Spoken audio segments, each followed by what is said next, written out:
He's among the youngest politicians of the country, a chief minister of India's most politically significant state, and could become chief minister all over again in an election that could change the entire picture of national politics. Let's bring you, in his own words, Akhilesh Yadav.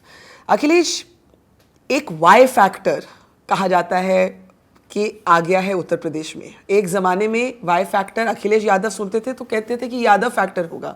अब एक youth factor आ गया है। मैंने बहुत लोगों से बात की, उन्होंने मुझे कहा कि आपकी सबसे बड़ी पॉजिटिव जो एक तरह से उनको लगती है रिलेटेबिलिटी, जो आपको पसंद करते हैं वो कहते हैं भाई हमारी उम्र का है, यंग लोग कहते हैं। Do you believe that youth आपका बिगेस्ट एसेट है कि आपका ट्रैक रिकॉर्ड लेकर आप इस चुनाव में जा रहे हैं? मैं ये कह सकता हूँ इस चुनाव में आज जो युवाओं का या यूथ का जो सपोर्ट सरकार को, पार्टी को मिल रहा है जी, कहीं ना कहीं सरकार का काम है और कोशिश ये रही कि जो काम करें कम से कम आने वाली पीढ़ी को लाभ पहुँचे। मुझे याद है जब मैं 2012 का घोषणा पत्र बना रहा था, बहुत सारे ऐसे समाजवादी साथी थे वो ये नहीं चाहते थे कि लैपटॉप उसमें शामिल किया जाए। मैंने उस समय लैपटॉप शामिल किया था। साथ ही साथ ये फोकस रहा कि इंफ्रास्ट्रक्चर अगर बेहतर होगा, क्योंकि आने वाले समय में शहर बड़े हो रहे हैं, आबादी बढ़ रही है, चीज़ों को ऑर्गेनाइज करना पड़ेगा। तो मैंने घोषणा पत्र में लिखा कि जो एक्सप्रेस वे बनेगा वो एक्सेस कंट्रोल एक्सप्रेस वे बनेगा। इसी तरह एजुकेशन के सेक्टर में जो बदलाव या जो मेडिकल एजुकेशन में काम हुआ है, नंबर ऑफ सीट्स बढ़ाना, क्योंकि MCI का एक तरीका है, सरकार अपने खर्चे पे कितना पैसा कर सकती है खर्च, तो प्राइवेट और सरकार के मेडिकल कॉलेज, मैं ये कह सकता हूँ हमारी तमाम योजनाएं ऐसी थीं। सरकार की कोशिश ये रही कि जो नौजवान है, युवा है, जिसकी ज़रूरत है कि आज वो पढ़ना चाहे, डॉक्टर बनना चाहे, इंजीनियर बनना चाहे, नौकरी चाहे, रोज़गार चाहे, वो तमाम चीज़ें सरकार के माध्यम से हों। वही कोशिश मैं समझता हूँ आज सरकार की सबसे बड़ी उपलब्धि बन रही है कि अगर एक्सप्रेस वे बना है तो 2 शहरों को, गाँव को जोड़ा है। वहीं अगर लैपटॉप दिया है तो न जाने कितनी कहानियाँ होंगी उसके पीछे। जिसको लैपटॉप मिला होगा पता नहीं वो नौकरी कर रहा है, कहाँ आगे पढ़ाई कर रहा होगा। मुझे आज तक शिकायत नहीं मिली। जो भी मुझसे मिला है उसने कहा कि इस योजना से लाभ मिला है, उसके परिवार को सबको समझने और सीखने का मौका मिला। पर आपने एक बहुत इंटरेस्टिंग बात की, आपने कहा कि आपको मनाना पड़ा, आपके जो पार्टी के वरिष्ठ नेता थे, शायद किसी अलग सोच के जो नेता थे, उनको मनाना पड़ा कि भाई लैपटॉप देना कोई बुरी बात नहीं, अच्छी बात है। तो एक तरह से एक न्यू समाजवादी पार्टी की बात होती है, एक नई समाजवादी पार्टी जो आपने क्रिएट करने की कोशिश की है। इसमें आपके लिए जेनरेशनली पुराने नेताओं के साथ कितनी चैलेंजेस आए? देखिए, लैपटॉप बताना और समझाना, मैंने उनसे कहा कि देखिए ये टेक्नोलॉजी कम से कम इतनी आसान है कि भाषा कोई से हो वो चलेगी इस पर। वो क्या बोलते थे? वो थोड़ा सा लगता था उनको कि हम हट रहे हैं अपने जो कोर वैल्यूज से। मैंने उनसे कहा कि इस सिद्धांत से हम कहीं नहीं हट रहे हैं। आज जरूरत इस बात की कि जो आने वाली पीढ़ी है, जमाने के हिसाब से अगर समाजवाद नहीं चलेगा, समाजवाद ये नहीं कहता कि आप टेक्नोलॉजी को नहीं अपना सकते हैं। अगर दूरियां बन जाएं लोगों में इस बात को कि कुछ लोग जानते हैं कंप्यूटर, आज बात हो रही है डिजिटल डिवाइड की, मैं समझता हूँ डिजिटल डिवाइड कैसे खत्म होगा? आखिरकार कहीं ना कहीं आपको लोगों तक इन चीज़ों को पहुंचाना पड़ेगा। शायद मैं समझता हूँ उत्तर प्रदेश 18 लाख लैपटॉप बांटने के बाद कोई गांव ऐसा नहीं होगा जिसमें समाजवादी लैपटॉप ना पहुंचा हो या उस योजना से लोगों को लाभ ना पहुंचा हो, शहरों में भी। अच्छा, ये जो गठबंधन है, अब ये एक तरह से इसको भी पोजीशन किया गया है कि ये 2 यंग लीडर्स हैं, अखिलेश यादव और राहुल गांधी। लेकिन कुछ लोग आपकी पार्टी में भी शायद आपको बोलेंगे कि भाई आपने कुछ ज़्यादा ही बड़ा दिल दिखा दिया, क्या ज़रूरत थी 105 सीट देने की? आप तो कम सीट दे के भी उनको आपकी ज़्यादा ज़रूरत थी। आपने क्यों फैसला किया कि ये 105 सीट में दो? मेरा लक्ष्य ये था कि कैसे भी उत्तर प्रदेश में वोटों का बिखराव ना हो और कम से कम अगर एक और नई पीढ़ी के लोग जुड़ना चाहें चीज़ों को आगे ले जाने के लिए, तो मेरी कोशिश रही कि कांग्रेस पार्टी से अगर अलायंस हो जाए और अगर कुछ ज़्यादा भी देना पड़े। मैंने तो अपने पब्लिक मीटिंग्स में कहा कि जिस व्यक्ति का बड़ा दिल होता है उसके साथ दोस्ती बड़ी हो सकती है, और अगर कंजूसी से कोई रहेगा तो शायद दोस्ती नहीं उतनी दूरी तक चल सकती है। तो कम से कम समाजवादियों ने ये दिखाया कि उनका दिल बड़ा है। लोगों को साथ लेने में अगर कुछ अपना भी नुकसान होगा तो हम नुकसान सहने, लेकिन इसका परिणाम बड़ा है। देश की राजनीति के लिए और प्रदेश की राजनीति के लिए मैं समझता हूँ वोटर्स के अंदर अब कन्फ्यूज़न ख़त्म हो गया है। लोग ही चाहते हैं कि समाजवादी और कांग्रेस अलायंस की सरकार बने दोबारा। खासकर समाजवादी लोग, हालांकि उन्हें नुकसान थोड़ा उठाना पड़ा है, लेकिन मैं कह सकता हूँ ये नुकसान का भरपाई सरकार बनने के बाद हो सकती है, क्योंकि प्रदेश को बहुत कुछ समाजवादी लोग दे रहे हैं। इस प्रदेश को तमाम वो चीज़ें दे रहे हैं वो सोचा नहीं जा सकता था। लोग नहीं मानते थे कि 23 महीने में एक्सप्रेस वो 302 किलोमीटर का बन सकता है। सरकार बनेगी, यही एक्सप्रेस वे मैं गाजीपुर और बलिया तक ले जाना चाहता हूँ। मेरी कोशिश ये है कि उत्तर प्रदेश के किसी हिस्से से अगर कोई व्यक्ति अगर लखनऊ आना चाहता है तो 5-5.5 घंटे में कम से कम वो आ जाए। पर आप ये मानेंगे कि आपको राहुल गांधी की कम ज़रूरत है और राहुल गांधी को आपकी ज़्यादा ज़रूरत है, इतना तो मानते हैं? देखिए, उत्तर प्रदेश के लिए तो ये मैं कह सकता हूँ यही बात है। सच है ना? क्योंकि उनका संगठन और उनकी ताकत जितनी होनी चाहिए थी इधर, क्योंकि उन पार्टी के लोगों ने काम नहीं किया। अब तो ज़मीन पे चीज़ें दिखाई दे रही हैं, लेकिन मैं समझता हूँ ये उन्हें मौका मिला है हाँ। जुड़ करके कुछ काम करने का। ये हमेशा मौके नहीं मिलते राजनीति में। उन्होंने क्या वो जो एक रिस्पेक्ट आपको मिलनी चाहिए थी, ये सब माइंड में रखते हुए क्या आपको मिली है? क्योंकि कुछ लोगों को लगा कि जब आप लोगों की पहली जॉइंट प्रेस कॉन्फ्रेंस हुई तो Rahul Gandhi was the more aggressive and assertive presence. हालांकि अगर ये मूवी होती तो इसमें लीड रोल तो आपका है, तो आपको लगा क्योंकि आप थोड़े मेलो अपने तरीके से आप कर रहे थे, वो थोड़े ज़्यादा असर्टिव हो रहे थे, तो आपको थोड़ा उसको देख के अजीब लगा कि भाई हीरो तो मैं हूँ, यहाँ पर सपोर्टिंग कास्ट वाले हीरो बनने चले हैं। हालांकि राजनीति में अगर परिणाम के लिए चिंता की जाए तो मैं समझता हूँ इन चीज़ों की कोई मतलब नहीं बनता। और जो हिस्सा उन्हें रोल प्ले करना था वो अपना हिस्सा और लोगों को या प्रेस को बताने में मैं समझता हूँ काम कर रहे थे। और जो मेरा तरीका है, मेरा अपना तरीका है जी। मैं जैसा हूँ वैसे ही रहूँगा, वो जैसे हैं वैसे ही रहेंगे। लेकिन जहाँ तक किसी को नीचा करना, किसी को ऊंचा करना, ये मैं समझता हूँ मेरे ख्याल में नहीं आया। और मैं इन चीज़ों को ख्याल में इसलिए नहीं रखता हूँ कि अगर संबंध और दोस्ती रखनी है और कुछ बड़ा हासिल करना है तो मैं समझता हूँ इन चीज़ों का कोई मायने नहीं रखता। तो आप कह रहे हैं ये गठबंधन कांग्रेस के लिए एक मौका है कि वो अपने संगठन को दोबारा खड़ा करें? मैं कह सकता हूँ इस बात को, और आप उनकी मदद कर रहे हैं उनकी संगठन को खड़े करने में। मैं मदद नहीं कर रहा हूँ, मैं उन्हें मौका दे रहा हूँ। और क्योंकि आप कंजूस नहीं होना चाहते, आप बड़ा दिल दिखाना चाहते हैं। मैं ये कहता हूँ प्रदेश और देश के लिए बहुत कुछ किया जा सकता है। जो निराशा लोगों में आई है बीजेपी और उनके सहयोगियों से, मैं समझता हूँ यूपी जैसे प्रदेश जहाँ सबसे बड़ा प्रदेश है, 70 से ज़्यादा एमपी जीते, शायद वो कुछ नहीं दे पाए 3 साल में। ये बजट भी आया, ये भी बजट चला गया वैसे ही का वैसे। क्या आपको क्या टिप्पणी है बजट पर? मैं तो ये कह सकता हूँ कि निराश किया है। देश हमारा बड़ा है, हालांकि प्रदेश हमारा बहुत बड़ा है, आबादी बढ़ रही है, और अगर हम ग्रोथ रेट और हम अगर देश को नहीं संभालेंगे तो नौकरियां कहाँ से देंगे लोगों को, रोज़गार कहाँ से देंगे? हम कितना भी कुछ कहें, लेकिन हमारी अगर तरक्की खुशहाली के साथ चीज़ें नहीं जुड़ेंगी तो शायद नौकरी रोज़गार देना मुश्किल होगा। हमारे शहर बड़े हो रहे हैं, गाँव की अर्थव्यवस्था बदल रही है, तो कम से कम शहरों को क्या मिले, शहरों की क्या ज़रूरत है, गाँव हमारे कैसे खुशहाल हों, ग्रामीण अर्थव्यवस्था कैसे बेहतर, इन पहलुओं पर सोचना चाहिए। अगर नहीं काम होगा तो मैं समझता हूँ देश को जो परिणाम मिलने चाहिए वो नहीं मिलेंगे परिणाम। इस चुनाव में नोटबंदी कितना बड़ा मुद्दा रहेगा? नोटबंदी का असर आम लोगों में दिखाई दे रहा है और सब परेशान हुए हैं। किसान रहे हों, मजदूर रहे हों, नौजवान या कोई भी रहा हो, व्यापारी, उद्योग चलाने वाले लोग, सबको परेशानी हुई। और सरकार ने नासमझी में बिना तैयारी के ये नुकसान किया है। लोगों की जान चली गई, हमने तो उनकी भी मदद की। ये मैं समझता हूँ बहुत बड़ा अर्थव्यवस्था के साथ धोखा किया गया। पर ये चुनावी मुद्दा है कि नहीं है? ये चुनावी मुद्दा है और लोग देखिएगा इस बार फिर लाइन में लग करके उन्हें परेशानी याद आएगी जब वो बैंक के आगे लाइन में लगे थे। इनके कई कार्यकर्ताओं के साथ व्यवहार अच्छा नहीं हुआ जब ये वोट मांगने गए। कई खबरें ऐसी भी हैं, मुझे जानकारी है कि यहाँ जहाँ ये लोग समझाने गए कि नोटबंदी से यही असर पड़े, शायद उनको बहुत अपमान का सामना करना पड़ा।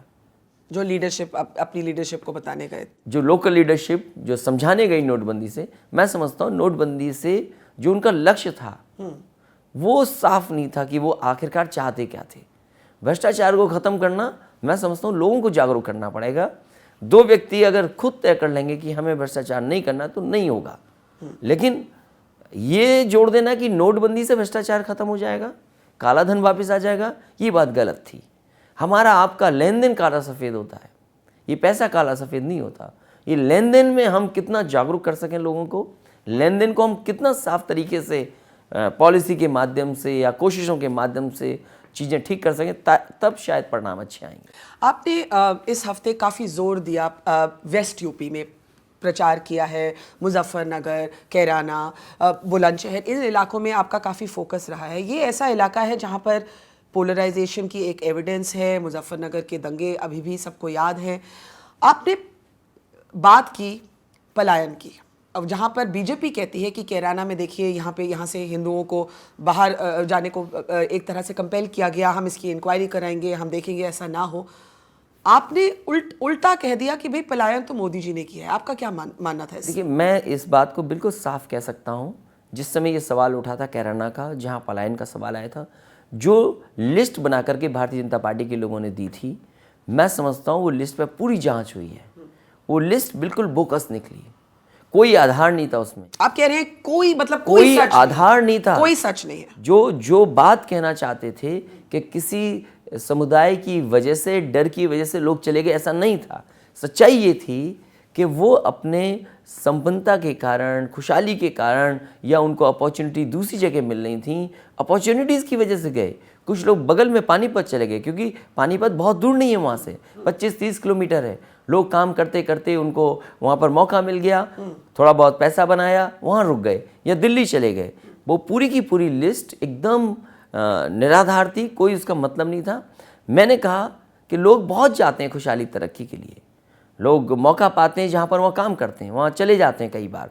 इसलिए कैराना में मैं जब कल गया तो मैंने कहा कि आपकी पढ़ाई के लिए, और अगर जो कारोबार पानीपत में है, अगर वही कारोबार के लोग यहाँ काम कर सके तो मैं शायद वो पानीपत रहने नहीं जाएंगे या पानीपत काम करने नहीं जाएंगे। असली सवाल यह है कि उद्योग या काम कैसे उनको वहीं पर उपलब्ध हो। मैं तो जानता हूँ बहुत सारे लोगों को काम के लिए न जाने कहाँ जाना पड़ता है, नौकरी करने जाते हैं लोग, जगह अच्छी लगती है, बस जाते हैं लोग।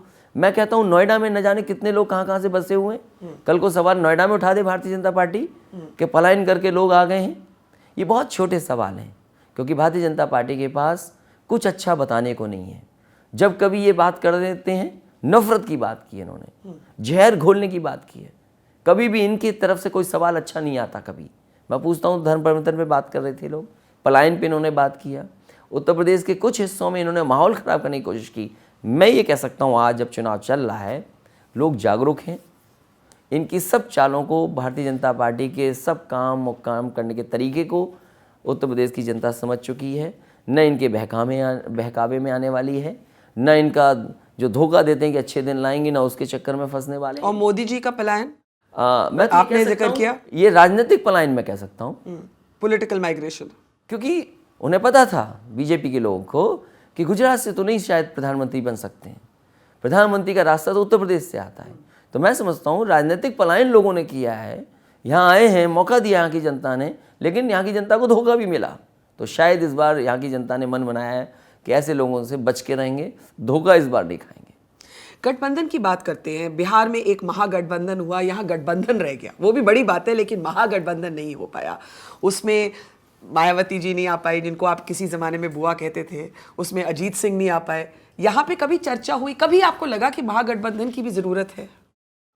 उत्तर प्रदेश बड़ा है, बिहार की परिस्थितियाँ अलग हैं।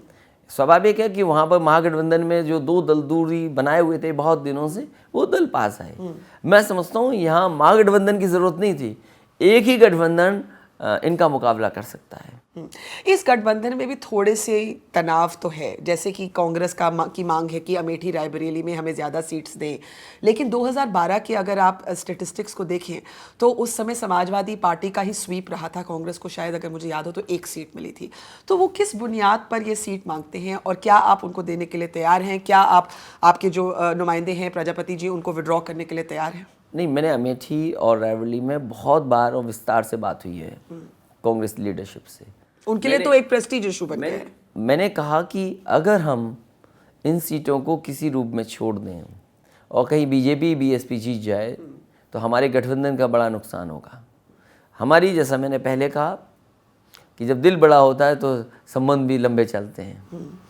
तो उतनी सीटें नहीं, लेकिन कुछ सीटें मैंने दी हैं, कोशिश की है उनको देने की। पर आपने जो कैंडिडेट्स डिक्लेयर किए हैं आप उनको विड्रॉ करेंगे? हाँ, कुछ को विड्रॉ कर रहा हूँ मैं, बाकी मैं समझता हूँ वहाँ पर तय हो चुका है कि अमेठी में कितने, रायबरेली में कितने चुनाव लड़े जाएंगे, कौन पार्टी कितना लड़ेगी। तो ज्यादा इसमें अकोमोडेट करने के लिए आप तैयार नहीं हैं बहुत ज़्यादा नहीं कर सकते हैं। और प्रजापति जी को विड्रॉ नहीं करेंगे? प्रजापति जी तो लड़ेंगे वहाँ से, वो उनको विड्रॉ नहीं करेंगे क्योंकि वो प्रजापति वहाँ पर पहले से क्षेत्र उनका है, इसलिए वो तो लड़ रहे हैं अमेठी में। अच्छा, आप, मुझे मालूम है आप बहुत टेक savvy हैं, उसकी भी बात होगी, लेकिन व्हाट्सएप पे एक जोक चला था, उसमें जब आप लोगों का रोड शो था आपका और राहुल जी का, तो लो हैंगिंग वायर्स थी और उनके बीच में से ऐसे निकल के आप लोगों को जाना पड़ा था। तो उसमें एक फोटोज आई थी कि देखिए राहुल जी तो डरे हुए लग रहे हैं और अखिलेश जी बड़े कॉन्फिडेंट लग रहे हैं, क्योंकि एक ने कभी पावर एक्सपीरियंस नहीं किया and the other is confident of coming back to power. तो ये जोक्स आप भी देखते होंगे, तो एक तरह से हाउ डू यू सी कि आपके जो अलायंस पार्टनर है उनके बारे में इस तरह का काफ़ी मजाक भी उड़ता है? देखिए ये ज़माना बड़ा अलग तरह का है जी, और इंफॉर्मेशन कितनी फास्ट फ्लो कर रही है, कहाँ तक जा रही है, ये पता लगाना बड़ा असंभव सा है कई बार, और बहुत ट्रांसपेरेंट हैं चीज़ें। कोई घटना हुई, कोई फ़ोटो छपी तो लगता है कि सबके पास पहुंच गई। जहाँ तक सवाल मेरा और राहुल उनका है, पावर शायद उन्होंने ज़्यादा देखी है मुझसे ज़्यादा, वो दिल्ली वाली पावर है। हाँ। हम तो लखनऊ और अपने उत्तर प्रदेश तक सीमित हैं। तो मैं समझता हूँ हमारे लिए कोशिश ये है कि लखनऊ उत्तर प्रदेश दोबारा विकास की और उसी रास्ते पर जाए। आपने कहा कि आपने पावर जो देखी है वो लखनऊ तक सीमित है। बहुत से लोगों को लगता है ये जो चुनाव है इसमें ऐसा पोटेंशियल है कि नेशनल पॉलिटिक्स बदल सकती है।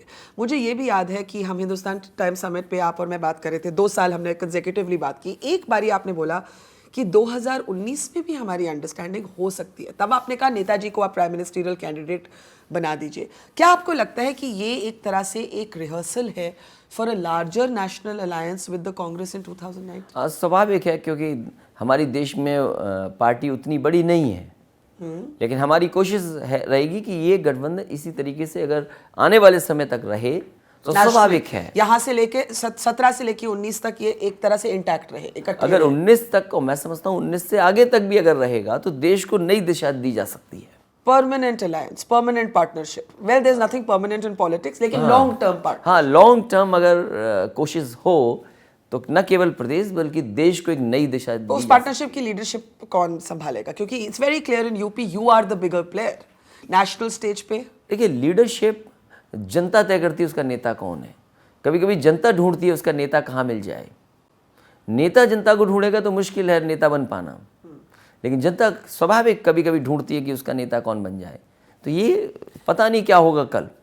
ये चर्चा भी हो रही है कि अगर अखिलेश जी यूपी का चुनाव जीत जाते हैं तो वो नेशनल स्टेज पे उनका अराइवल है। मैं इतना बड़ा सपना और इतना रफ्तार से नहीं चलता हूँ। हाँ, मैं सड़क रफ्तार वाली बनाता हूँ, लेकिन मैं खुद नहीं चलता इतनी रफ्तार। आपकी साइकिल तो है, साइकिल तेज चलती है अच्छी सड़क पर, चल सकती है, लेकिन एक उसकी भी सीमा है कि उस स्पीड से बाहर नहीं जा सकती। पर ऐसे तो कोई नहीं हो सकता ना जिसकी, क्यों ना आप रखें एम्बिशंस, नेशनल एम्बिशंस, आप मना तो नहीं कर सकते। नहीं, मैं नहीं मना कर रहा हूँ, लेकिन मेरी कोशिश होगी पहले उत्तर प्रदेश और जो वादे किए हैं वो पूरे हों। क्योंकि देश में क्या चाहिए, देश को क्या ज़रूरत है।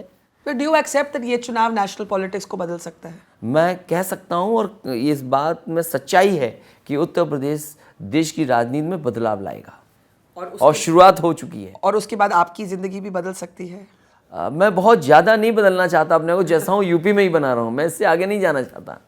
चलिए, वो तो चुनाव के बाद हम आपसे दोबारा सवाल पूछेंगे। आपने इन्फॉर्मेशन एज की बात की, मैं आपसे पूछना चाहती हूँ, how much do you personally use the digital medium to in your politics, not in your personal life, पर अपनी राजनीति के लिए? क्योंकि हमें ये भी पढ़ने को आया था कि जब नेपाल में अर्थक्वेक हुआ था या जब अभी हाल में ही ट्रेन एक्सीडेंट हुआ था, आपने काफ़ी ट्विटर और दूसरे मीडियम से जो आपको इन्फॉर्मेशन मिल रही थी आप लगातार उसको माइन करके यूज़ कर रहे थे। तो how much are you using these forums? मैं तो ये कह सकता हूँ कि हम सोशल मीडिया पे 2012 से हम लोग हैं। हाँ। और मुझे याद है कि जब शुरुआत किए थे ऑर्कुट से शुरुआत हुई थी, और उसके बाद 2012 में सबसे ज़्यादा अगर सोशल मीडिया का किसी ने इस्तेमाल एज ए पॉलिटिकल पार्टी किसी ने किया होगा तो शायद समाजवादी पार्टी थी।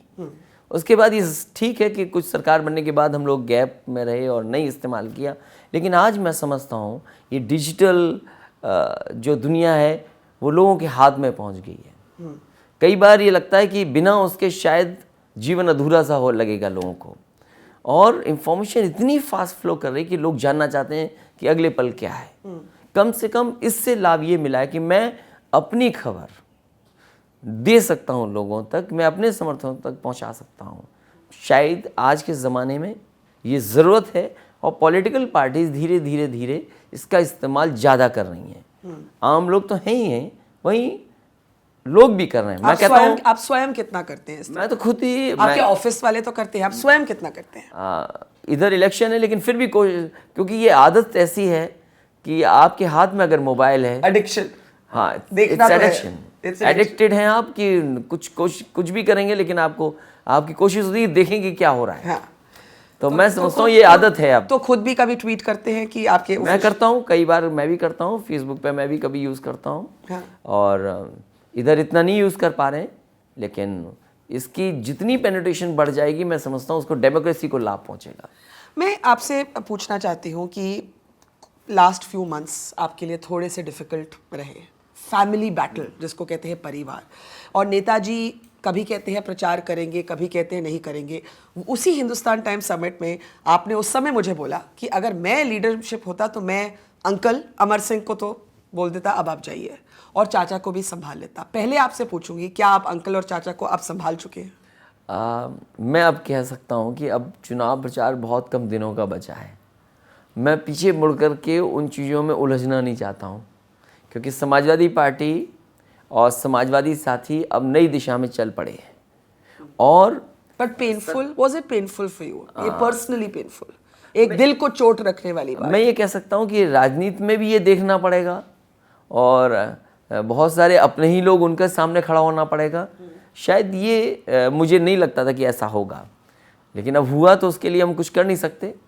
कभी कभी परिस्थितियां तय करती हैं कि आपको क्या फैसला लेना है। पर क्या इमोशन क्या थी? Was it anger, was it pain? दुख था कि नाराजगी थी कि गुस्सा था? मैं ये कह सकता हूँ इस समाजवादी पार्टी को बचाना ज़रूरी था, और हालांकि नेताजी की ही पार्टी यही है। शायद सबसे ज़्यादा खुश अगर कोई होगा तो नेताजी खुश होंगे कि अगर दोबारा सरकार बन जाए। और मैंने तो हर मौके पर कहा, और नेताजी से जब भी मिला मैं, कि उनको प्रचार में आना चाहिए। मैं समझता हूँ बहुत जल्दी वो प्रचार में भी आए। पर कभी उन्होंने वो कभी हाँ कभी ना वाली बात हो गई है उनके साथ। तो आप कितने कॉन्फिडेंट है कि वो प्रचार में आएंगे? आपके पिताजी हैं, नेताजी हैं, कि वो प्रचार में आएंगे? मुझे लगता है कि बहुत जल्दी वो प्रचार में आएंगे और पार्टी के तमाम प्रत्याशी जो लड़ रहे हैं उनके समर्थन में अपनी बात रखेंगे।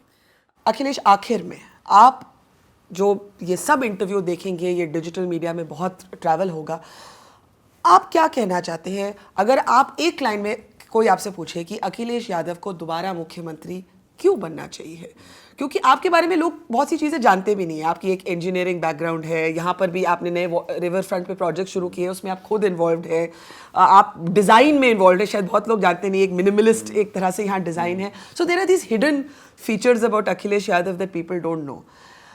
आप यूथ की जब आप बात होती है, आप क्या कहेंगे, एक नया आइडिया आप क्या लाए हैं which is commensurate with your generation, जो दिखाता है कि भी देखो I am a generation, I am a leader of tomorrow, not just of today?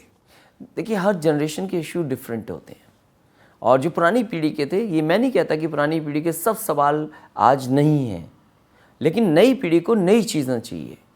आज उनके सामने जानकारी बहुत है, और जानकारी होने के साथ वो अपने सपने पूरे करना चाहते हैं, वो नौकरी चाहते हैं, वो रोज़गार चाहते हैं, कोई चीज़ छिपी नहीं है उनसे आज।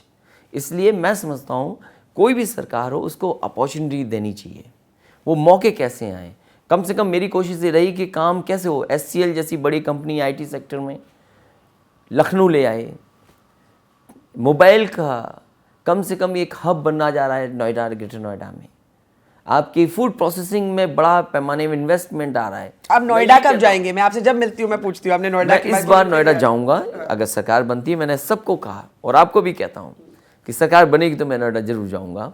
तो आज फूड प्रोसेसिंग का सेक्टर है। ये अलग बात है कि बाबा रामदेव जी आना चाहते हैं यूपी में और फूड प्रोसेसिंग में काम करना चाहते हैं, वो मार्केट में हैं, तो मैं समझता हूँ उससे कहीं ना कहीं लोगों को लाभ मिलेगा।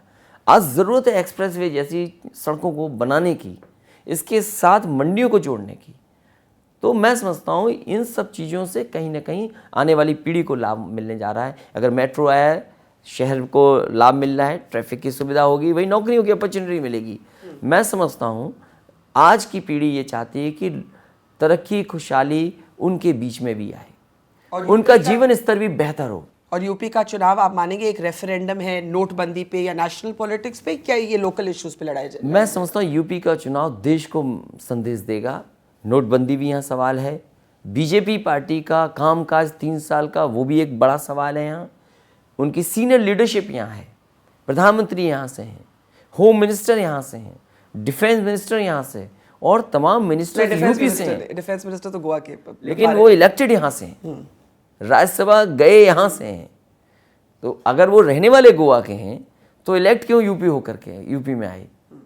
वही प्रधानमंत्री जी के साथ है। वे तो रहने वाले गुजरात के हैं लेकिन यूपी से चुन करके गए हैं।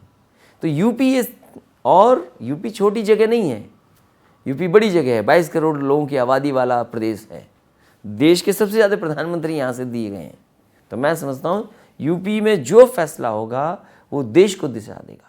बिफोर आई से थैंक यू टू यू, आपने राहुल गांधी को थोड़ा तो मजाक किया होगा कि जो आपका स्लोगन एक बना था 27 साल यूपी बहाल, अब लाइन पे आ गए। तो मैंने उनसे कहा कि 27 साल बेहाल को आप बदल दीजिए 27 साल खुशहाल। Thank you Akhilesh Yadav. Thank you so much.